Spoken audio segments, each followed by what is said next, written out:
toutes et à tous, Théophile Gérin, je suis le responsable de l'agence Île-de-France de AKA Énergie et aussi le directeur du développement, donc un bureau d'études spécialisé en performance énergétique. Théophile, allez, on va rentrer dans le décret Bax. Alors, on a perdu une connexion. On va gérer ça. C'est juste dans la salle, d'accord. Donc, Théophile, on va vous présenter les éléments. Donc, est-ce qu'on peut faire un détail sur le décret Bax? Vous avez d'ailleurs une petite diapo, on va vous afficher, je vais vous donner. Voilà. Merci beaucoup Xavier. Alors donc, rapidement, avant de commencer sur les questions réglementaires du décret BAX, je voulais présenter AKA Énergie. Donc, on est un bureau d'études d'une cinquantaine de personnes, spécialisé dans la performance énergétique et la décarbonation. On a une double casquette, donc on fait à la fois de l'ingénierie et du conseil. Et la deuxième casquette, c'est un logiciel de monitoring de l'énergie, dont je parlerai un petit peu après. Donc, nos secteurs d'intervention, c'est tous les secteurs du B2B, donc depuis le secteur public, l'industrie, le tertiaire privé, tertiaire public, le résidentiel collectif et l'agriculture. Aujourd'hui, je pense qu'on est là pour parler de toute façon du tertiaire.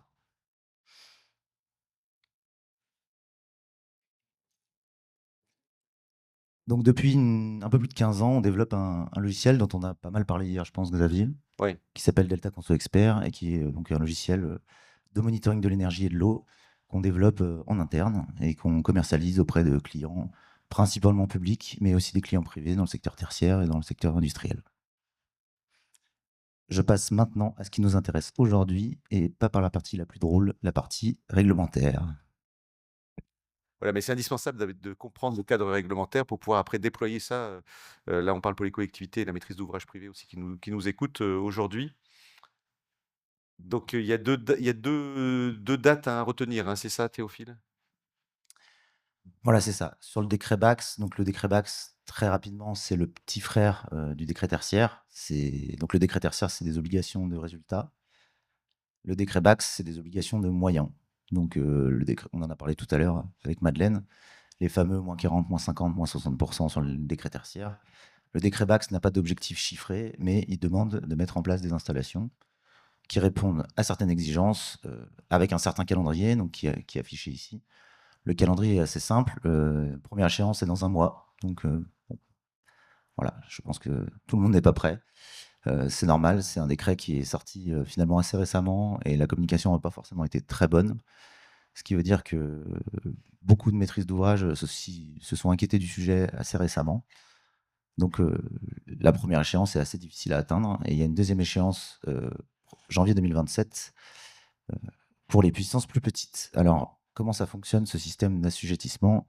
On a donc des puissances qui correspondent à des puissances des installations de chauffage et de climatisation et qui s'appliquent sur les bâtiments. J'insiste sur bâtiments parce que c'est très important. On ne regarde pas des sites à l'échelle d'un site global comprenant plusieurs bâtiments, on regarde bien bâtiment par bâtiment. Ce qui veut dire que quand on a des installations centralisées sur un site qui alimente plusieurs bâtiments, il faut bien regarder la puissance, et c'est pas toujours très simple à avoir, la puissance par bâtiment. On pourra revenir plus en détail là-dessus.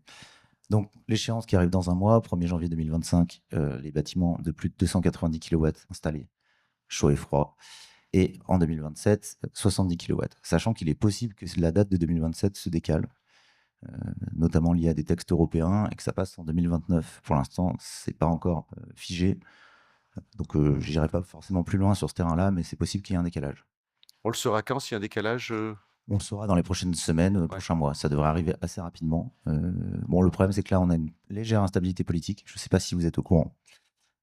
Qui fait que ce genre de texte risque d'être peut-être décalé. On en parlera peut-être plus à partir de 16 h. Alors, je vais revenir sur les exigences principales. Donc, l'idée, ça va être un petit peu scolaire, c'est de reprendre vraiment la réglementation du décret BAX point par point pour pouvoir recadrer vraiment ce que c'est que le décret BAX, éviter toute confusion et voir les choses de manière assez simple. Donc, désolé pour le côté très, très scolaire. Donc, les exigences principales du décret BAX, c'est pour chaque bâtiment, il faut avoir la capacité de pouvoir décomposer son bâtiment en zones fonctionnelles distinctes. Alors j'écris en dessous que c'est loin d'être évident. En effet, une zone fonctionnelle, a priori, c'est une zone où les horaires d'ouverture ou les consignes de température ne sont pas forcément les mêmes. Les besoins au sens large sont différents. Et je vais vous donner un exemple. Je ne sais pas, par exemple, dans un collège, on a la partie administration, on a la partie classe et on a la partie demi-pension qui ne fonctionnent pas forcément avec les mêmes horaires, avec les mêmes consignes de température. Donc on pourrait identifier 3 zones fonctionnelles distinctes. La question, c'est qu'il faut être capable de les séparer techniquement avec des installations qui leur soient propres ou alors qu'on puisse séparer la consommation de chaque zone. C'est pas toujours très simple parce qu'il y a des installations qui sont communes et qui sont pas forcément séparables. Et dès le début du décret BAX, on peut se retrouver avec des blocages ou des investissements lourds à porter pour pouvoir séparer ces fameuses zones fonctionnelles. Donc ça, c'est un point qui est assez important. Pour certains sites, il n'y a pas de problème de séparer les zones fonctionnelles. Pour d'autres, c'est plus complexe. On en parlera tout à l'heure quand on parlera de comment déployer son décret BAX, de justement commencer par cette étape qui est la plus importante. Ensuite, on a la première exigence qui est la plus grosse exigence du décret BAX, c'est la partie suivre, enregistrer et analyser des indicateurs de performance. Je ne vais pas lire la phrase en entière, mais l'idée c'est qu'il faut que pour chaque zone fonctionnelle et chaque usage spécifique, et là la question d'usage spécifique reviendra à chaque fois dans le décret BAX. Un usage spécifique, c'est à chaque fois chauffage, eau chaude sanitaire, éclairage, ventilation, refroidissement et production d'énergie renouvelable sur site. Je ne l'ai pas écrit, mais il y a aussi production d'énergie renouvelable. Il faut donc, pour chacun de ces usages spécifiques, donc il y en a 6 ou 7, être capable de suivre un indicateur de performance énergétique pour chaque zone fonctionnelle. Donc si on reprend l'exemple de tout à l'heure, la demi-pension, les classes et l'administration, et pour chaque usage spécifique. Donc il faut suivre a priori 18 indicateurs de performance énergétique, minimum 3 zones fonctionnelles, 6 usages. Donc on comprend bien que rapidement, et tout ça, pardon, excusez-moi, au pas de temps horaire. Donc il faut des compteurs d'énergie de partout, enfin de partout, en tout cas à minima pour pouvoir compter ces usages spécifiques par zone fonctionnelle, avec automatiquement une architecture de communication automatisée, parce qu'on ne peut pas emmener des personnes aller relever des compteurs toutes les heures. Donc il faut que les compteurs soient... enfin, il faut qu'il y ait une automatisation complète de la relève des compteurs. Et il faut aussi un logiciel de supervision énergétique qui nous permet de suivre, d'afficher et de pouvoir analyser ces fameux indicateurs de performance. Cette exigence, c'est celle qui, en tout cas financièrement, sera la plus coûteuse dans le décret BAX, parce que ça nécessite un plan de comptage très complet, qui peut être coûteux dans de nombreux cas.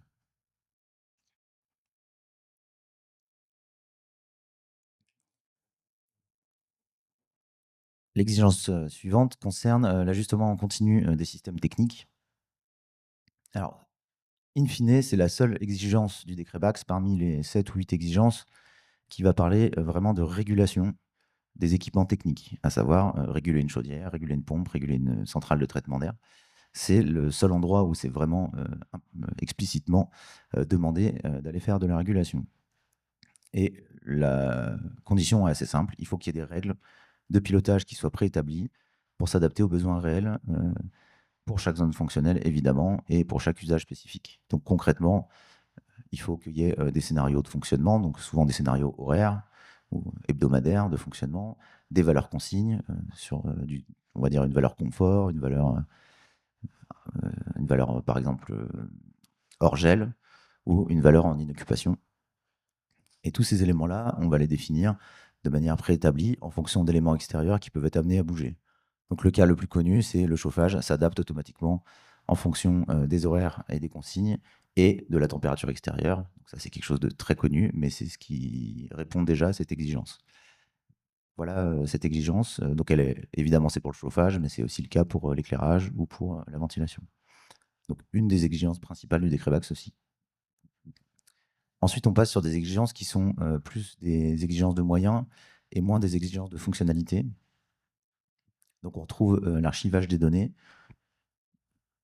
C'est une exigence qui nécessite a priori uniquement du stockage. Il faut être capable de stocker les données pendant 5 ans sur la partie énergétique, donc à savoir les compteurs d'énergie qu'on va mettre dans le cadre du décret BAX. Donc 5 ans, pas de temps horaire, ça représente quand même une base de données assez importante. Donc il faut que les services informatiques ou le prestataire qui s'occupe de mettre en place un système qui répond au décret-BAX prévoit à l'avance un système capable de stocker autant de données. Je ne vais pas faire de calcul comme ça parce que je ne l'ai jamais fait, mais ça représente une quantité de données non négligeable. Quel est l'intérêt de stocker les données comme ça sur la durée? Alors l'intérêt premier, c'est de répondre à l'exigence du décret BAX. Ouais, Pourquoi stocker sur 5 ans? Ça aurait pu être 3 ans. Alors c'est intéressant de stocker sur plusieurs années parce ouais, que, à un moment donné, quand on va faire des bilans énergétiques, on les fait souvent à l'année, ouais, notamment parce que le chauffage des bâtiments, c'est quelque chose de saisonnier et on a besoin de regarder en arrière sur plusieurs années.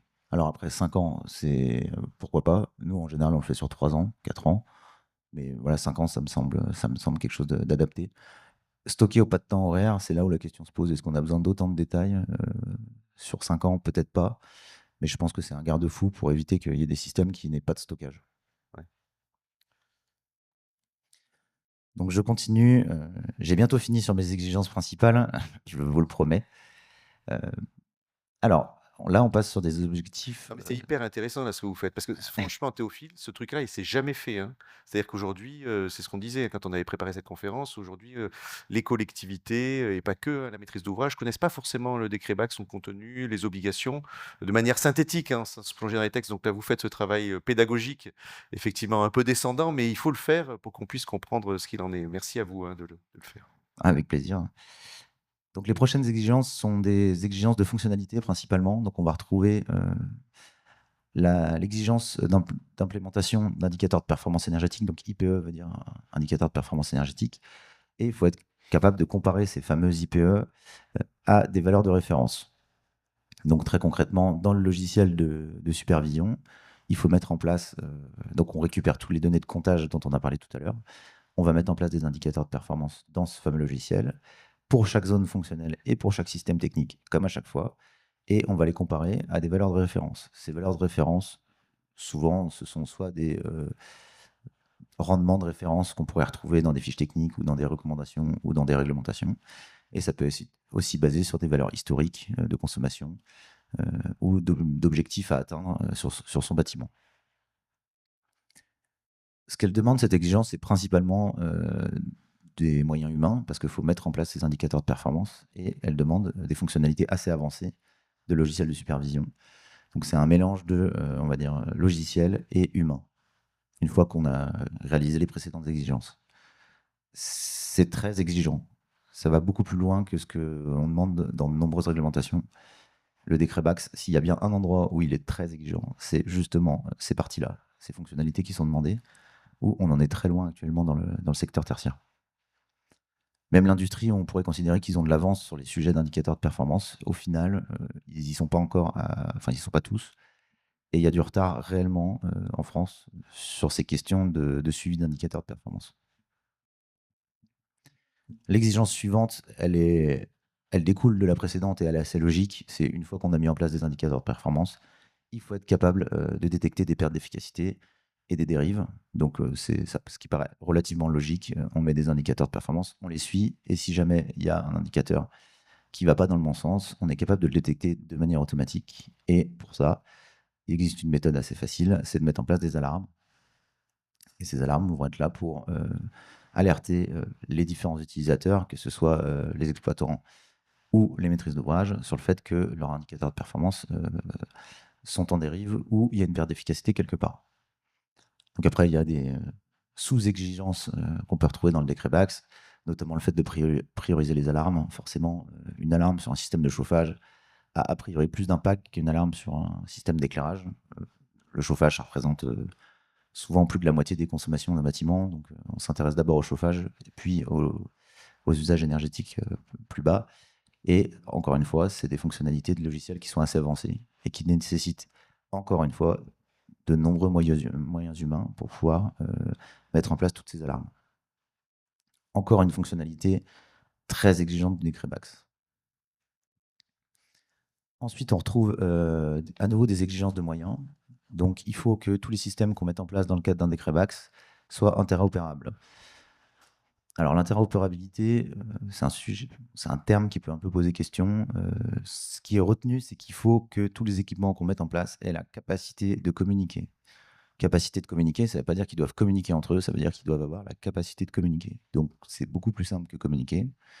C'est juste que les objets aient à un moment une fonction communicante. Et depuis à peu près 30 ou 40 ans dans le secteur, la plupart des objets sont communicants. Est-ce qu'ils communiquent bien? Pas forcément, mais en tout cas, ils le sont. Donc si on prend au pied de la lettre cette réglementation, cette exigence-là est finalement assez simple à respecter, puisqu'il faut juste qu'il y ait cette capacité. On n'est pas obligé de les mettre tous en communication les uns les autres. Et heureusement, parce que là, ce serait beaucoup plus compliqué. Donc c'est ce que je répète, hein, donc la quasi-intégralité sont déjà communicants. Donc c'est une exigence de moyens, mais finalement assez atteignable.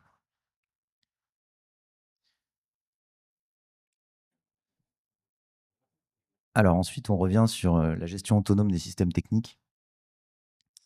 L'idée, quand on pose un système BACS au sens large, donc un système de régulation et de monitoring de l'énergie, il faut absolument pas que ce système vienne bloquer les installations en cas de panne. Très concrètement, si on met tout le système et qu'il y a la moindre problématique, que ce soit logicielle ou matérielle, sur une des installations, il ne faut pas que tout le système soit bloqué et qu'on se retrouve avec l'éclairage qui s'arrête ou le chauffage qui s'arrête.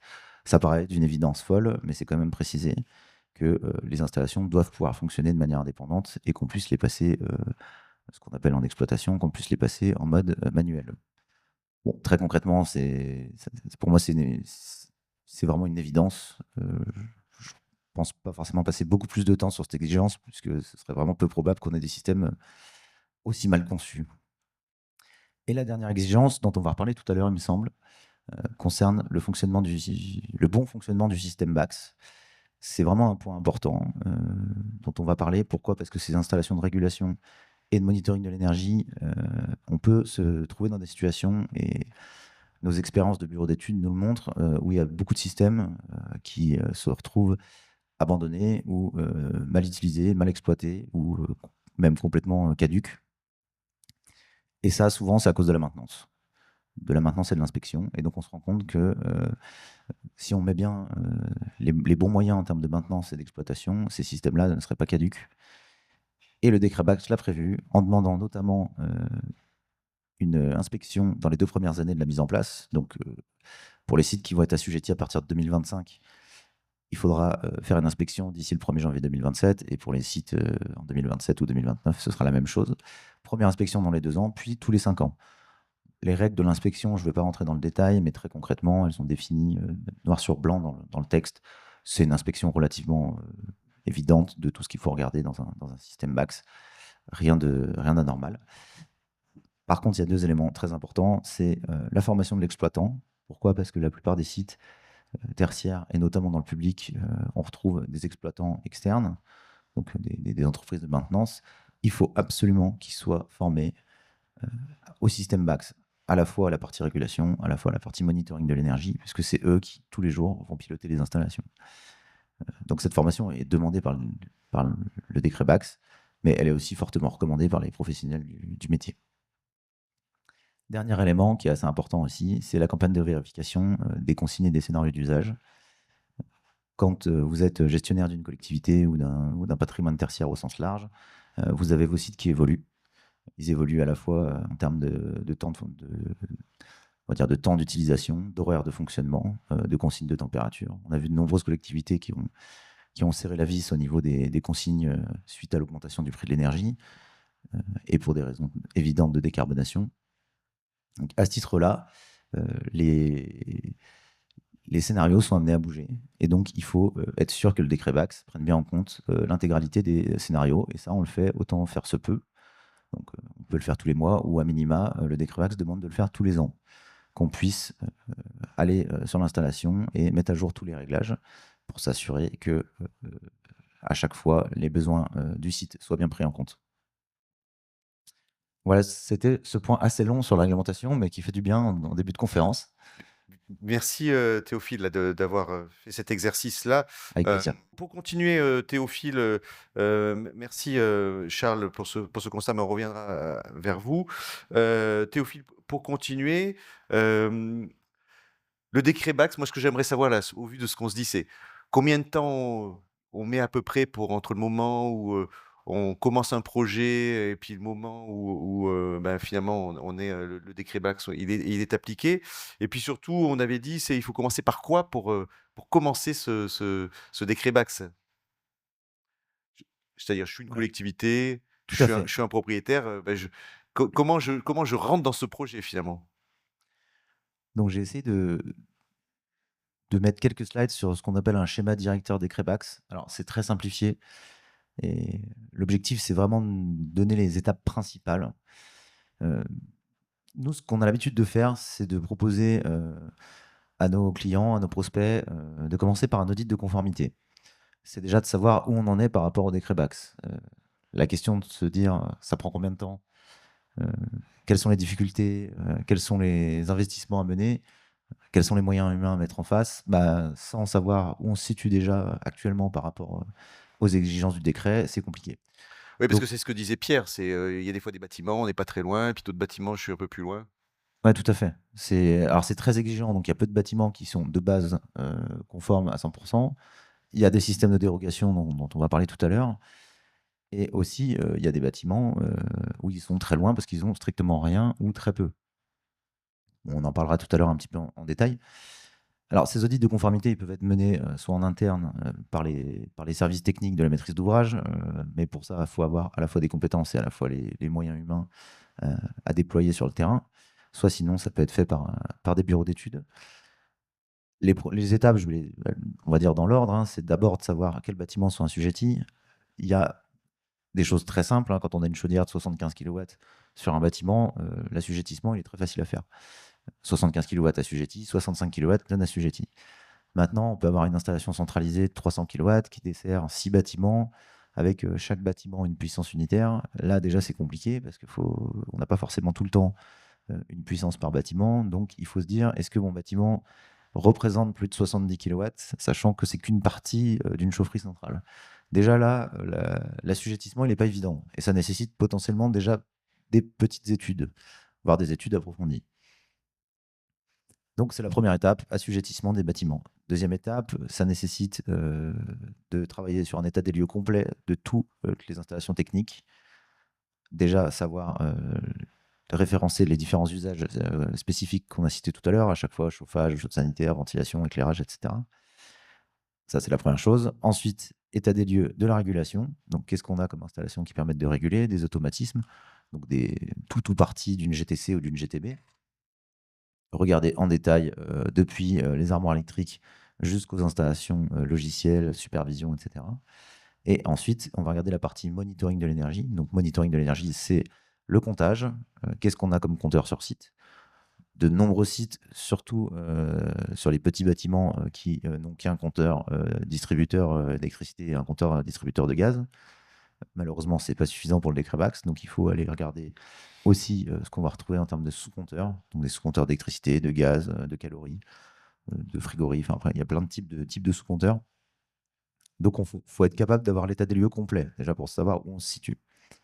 Ensuite, on va prendre toutes les exigences du décret Bax que j'ai listées tout à l'heure et on va faire un audit d'écart. C'est-à-dire qu'on va regarder, les fonctionnalités attendues, les exigences de moyens attendus et on va regarder où notre système se situe pour chaque bâtiment par rapport aux exigences. Et là, on met des croix ou des symboles plus, pour dire, conforme, pas conforme, de manière assez bête et méchante.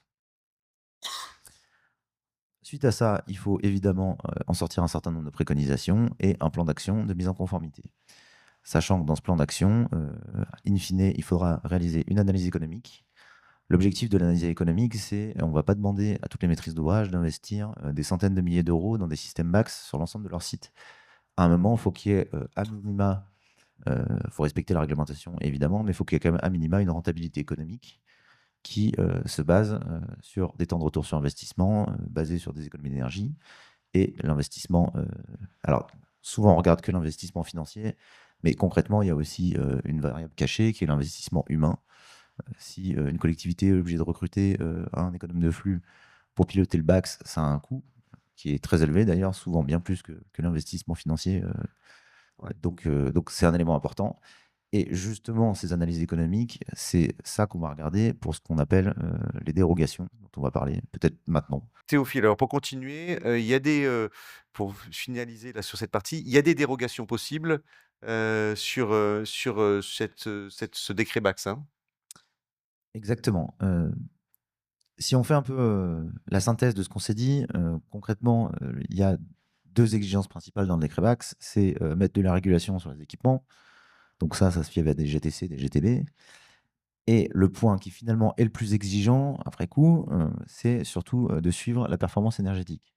Pourquoi c'est le plus exigeant? Parce que suivre la performance énergétique, ça implique de mettre des compteurs dans de nombreuses installations, donc installations électriques, installations de chauffage, installations d'eau chaude.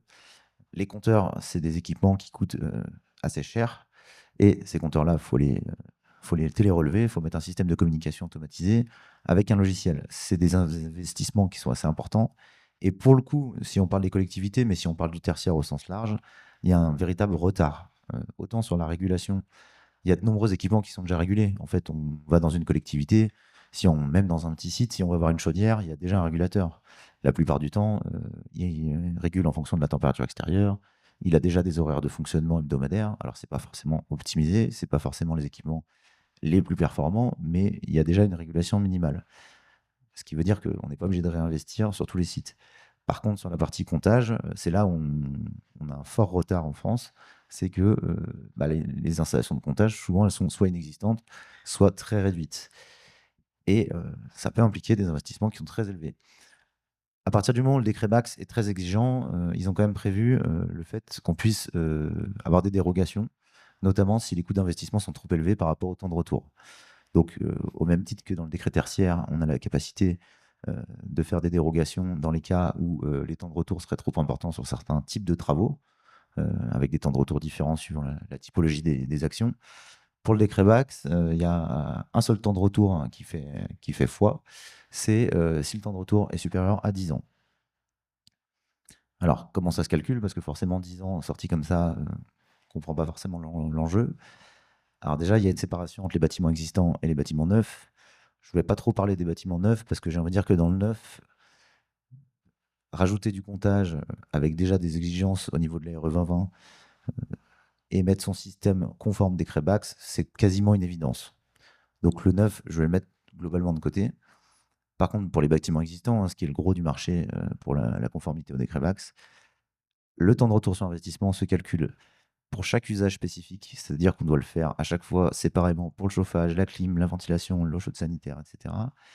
On calcule un investissement qui est basé sur des devis d'installateurs. Donc il faut faire l'effort d'aller demander des devis d'installation par des intégrateurs, donc électriciens, tuyauteur, ensembliers, peu importe. Donc il faut vraiment des devis. Il faut calculer le gain en euros, donc qui est basé sur une économie d'énergie qu'on va déterminer soit via un bureau d'études, soit via des services compétents en interne, soit via l'utilisation de normes qui définissent ça. Donc le décret Bax, lui, fixe une économie d'énergie à 15%. C'est très attaquable, mettre 15% pour tous les cas. Il y a des sites où, comme le disait Pierre tout à l'heure, on fait 50% en mettant une supervision. Donc là, 15%, c'est largement atteignable. Il y a des sites qui sont déjà très bien régulés, notamment chez les collectivités. Aller chercher 15% en mettant du Bax, c'est quasiment mission impossible. On va gagner quelques pourcents peut-être, mais pas 15%. Donc, utiliser la valeur du décret Bax de 15%, c'est une première chose, mais je pense qu'il faut plutôt aller déterminer le vrai gain qu'on peut atteindre. Et c'est pour ça qu'on travaille avec des bureaux d'études ou alors qu'on travaille avec des personnes en interne qui sont des ingénieurs ou des techniciens en énergie. Et donc, on calcule ce TRI sur cette base-là pour chaque usage. Et si jamais, par exemple, pour la ventilation, le temps de retour sur investissement dépasse 10 ans, on peut décider de monter un dossier et dire qu'on dérogera à l'obligation de déployer un système Bax sur tel usage et telle zone fonctionnelle. Donc la difficulté de ça, c'est qu'il faut forcément du coup faire un audit d'écart à la norme, un audit d'écart de conformité, parce que c'est à ce moment-là qu'on va pouvoir déterminer les potentielles dérogations de chaque site, chaque bâtiment, chaque usage spécifique. C'est un travail de fourmi, mais qui est vraiment nécessaire. Je vais juste donner un petit exemple rapidement. Je ne vais pas le donner sur du patrimoine public, je vais faire exprès de prendre un exemple un peu exceptionnel. Donc j'ai travaillé récemment sur un très grand hôtel, donc il y a plus de 300 chambres. C'est un hôtel, on va dire, de luxe, à peu près. C'est pas tout à fait du luxe, mais 4 étoiles. Il y a 300 chambres, des zones communes au rez-de-chaussée, donc partie restaurant, une partie réfectoire, des salles de conférence et toute une partie administration. Donc il y a un certain nombre de zones fonctionnelles. Les zones fonctionnelles, c'est les salles de conférence, la partie réfectoire, enfin on va dire plutôt cuisine et restaurant. On a la partie chambre, évidemment, et on a la partie hall d'accueil. Ensuite, il faut séparer la consommation énergétique des différents usages. Et pour ça, on va devoir notamment séparer les usages éclairage et chauffage. Sauf que dans un hôtel, le chauffage et l'éclairage sont séparés dans chaque chambre. C'est des chauffages individuels. Donc on a un ventilo-convecteur dans chaque chambre qui permet de faire le chauffage et la clim, et une installation d'éclairage. Si on suit ce principe-là, on a un petit tableau électrique par chambre. Je rentre un peu dans le détail, hein, mais on a un petit tableau électrique par chambre. Et dans ce tableau électrique, on a un départ qui sert à l'éclairage et on a un départ qui sert au chauffage. Donc, il faudrait, si on veut séparer l'usage chauffage de l'usage éclairage, 2 compteurs électriques par chambre. Donc, fois 300 chambres, 600 compteurs électriques. Allez, on va dire à 500 euros pièce ou 600 euros pièce le compteur. On est déjà, je vais même pas réussir à faire le calcul en direct, mais on est déjà sur un investissement beaucoup trop élevé par rapport à l'intérêt que ça a d'investir dans ces 600 compteurs électriques. Et ça, c'est juste sur les chambres. On peut l'appliquer sur plein d'autres choses. Donc, évidemment qu'on va pas mettre en place ces 600 compteurs électriques. Ça n'a pas de sens. Et c'est à ce moment-là où on va appliquer les dérogations. C'est vraiment l'objectif de ces dérogations, c'est de dire, à un moment, il faut savoir se stopper et il faut mettre un plan de comptage qui est pertinent et pas aller trop loin. Évidemment, l'objectif, c'est pas de ruiner les maîtrises d'ouvrage, c'est de faire de la performance énergétique, comme Pierre l'a rappelé tout à l'heure. Est-ce que, merci, hein, pour les dérogations, là, vous avez terminé, hein, sur cette diapo. J'ai terminé. Merci, Théophile. Théophile, vous, au niveau AK Énergie, vous êtes à même de bon, vous pouvez faire l'étude, l'audit, accompagner, la collectivité de manière globale et puis vous avez aussi la solution de monitoring? Voilà, nous, on propose des solutions qui commencent en effet, on va dire, à la genèse du déploiement, donc tout ce qui est audit de conformité, tout ce qui est donc la partie réalisation du plan de comptage. Et après, là, il y a des choix qui sont nécessaires. Donc, c'est pour ça que les 3 prochains items commencent par choix, mais parce que je pense que c'est très important. Il faut discuter avec les maîtrises d'ouvrage, que ce soit les collectivités ou le tertiaire privé, de comment on communique les informations. Est-ce qu'on passe ou pas par les réseaux qui sont existants sur site? Est-ce qu'on crée des architectures autres? Donc, en effet, ce que disait Pierre tout à l'heure, c'est qu'on peut faire du filaire. Soit on crée un réseau filaire nouveau, soit on passe par des réseaux filaires existants, on passe par la GTB, pas par la GTB. On peut faire du radio avec des nouveaux systèmes de communication radio qui fonctionnent vraiment très très bien, des très bons taux de couverture. Il y a une vraie discussion par rapport à ça, notamment parce qu'il y a des questions de sécurité de la donnée, Mmh. notamment parce qu'il y a des questions de stockage de la donnée et de maintenance. Un réseau sans fil, a priori, il peut nécessiter une maintenance un peu plus lourde qu'un réseau filaire, mais les investissements ne sont pas les mêmes non plus. Donc il y a vraiment une réflexion profonde à faire sur la question de comment on communique, comment on stocke la donnée. Ouais. Ça, c'est la question de la data qui se pose au sens plus large pour les collectivités, mais en tout cas pour les questions du décret BACS, c'est un point très important. Ensuite, on a les logiciels de supervision et de monitoring. Je pense que sur les GTB, on a des supervisions qui permettent de visualiser les installations, qui permettent d'afficher une centrale de traitement d'air, une chaufferie, des différents locaux avec les températures de consigne. Et on a aussi le logiciel de monitoring de l'énergie. Alors ça peut être le même, mais ils peuvent être différents, ils peuvent être interfacés. Pourquoi? Parce que c'est pas les mêmes types de logiciels en général. Et le logiciel de monitoring de l'énergie, lui, son objectif, ça va être justement de tracer ces fameux indicateurs de performance énergétique, de mettre en place des alarmes, de comparer ces IPE à des valeurs de référence. Et ça nécessite des fonctionnalités qui sont propres. Et c'est, par exemple, nous, ce qu'on développe chez AK Energy, c'est un logiciel de monitoring de l'énergie. On fait pas de logiciel de supervision GTB. Donc voilà, c'est 2 types de logiciels différents. Donc nous, on propose la brique, on va dire, comptage, monitoring de l'énergie. Alors Ensuite, oui, ouais, non, je vous laisse terminer. bah, je continue après, mais c'est possible de me couper, Xavier, je vous en prie. Il y a aussi une question de choix des équipements à déployer. Il y a vraiment une question pour les collectivités, pour les gestionnaires de patrimoine, de travailler sur de la cohérence. A priori, si on gère, si on pilote une trentaine de bâtiments, on va essayer d'aller chercher de la cohérence dans tout ce qui est matériel et équipement à déployer. essayer de travailler sur des marques qui sont communes, essayer de travailler sur des technologies de communication qui sont communes. L'idée, c'est que plus on a de cohérence, plus la maintenance sera facilitée et plus on va pouvoir monter en expertise sur les différents systèmes. Et évidemment, si à chaque bâtiment, on met une installation de marque et de communication différente, c'est quasiment impossible de s'en sortir. Ça paraît évident, mais quand on visite des collectivités et qu'on fait 40 bâtiments différents, on peut retrouver 7 marques et 7 types de communication différents. C'est ingérable. Donc l'idée, c'est pour ça qu'on fait des audits, hein, c'est de pouvoir vraiment faire au plus simple. Et le plus simple, c'est de choisir des modes de communication ouverts qui permettent déjà de communiquer le mieux possible et d'essayer de travailler et de réfléchir à des marques qui sont, en tout cas, pas trop de diversité dans les marques. Il n'existe pas de fiche C2E qui permet de financer la partie monitoring, donc la partie comptage de l'énergie. Il y a un projet de fiche qui est actuellement discuté, notamment à la T2E, sur le fait de déployer une fiche sur le monitoring. On n'a pas de date de sortie, on n'a pas non plus encore les volumes. Ça reste au niveau d'un groupe de travail. Donc peut-être qu'il existera des aides pour mettre du monitoring de l'énergie. Mais malheureusement, à partir du moment où ça va devenir réglementaire en 2025, 2027 ou 2029, c'est fort probable que la fiche ne s'applique que sur certains types de sites, peut-être uniquement les sites dont la puissance est inférieure à 70 kW, donc les, on va dire, petits sites. Et sur la partie GTB, je voulais juste rappeler sur le financement. Le financement de la fiche C2E, donc BAT TH116 hein, sur les GTB, sont là pour financer des GTB dites performantes ou très performantes. Donc GTB de classe B, de classe A, selon une norme ISO. Euh, et cette classe B ou cette classe A, c'est des GTB qui sont très coûteuses. C'est beaucoup plus que ce que demande le décret BAX.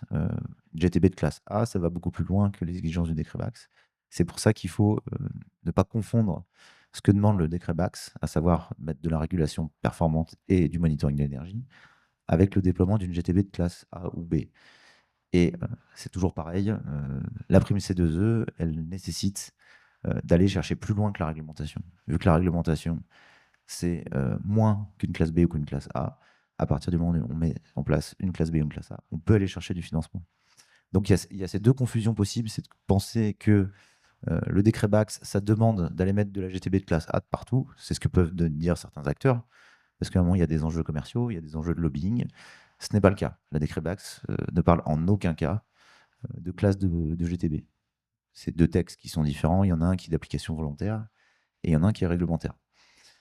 Et la deuxième confusion qu'on peut faire, c'est que si jamais on se met en conformité avec le décret BAX, on a le droit à une prime C2E. C'est pareil, ce n'est pas le cas. Pour avoir le droit à une prime C2E, il faut aller chercher des classes de GTB qui sont vraiment exigeantes.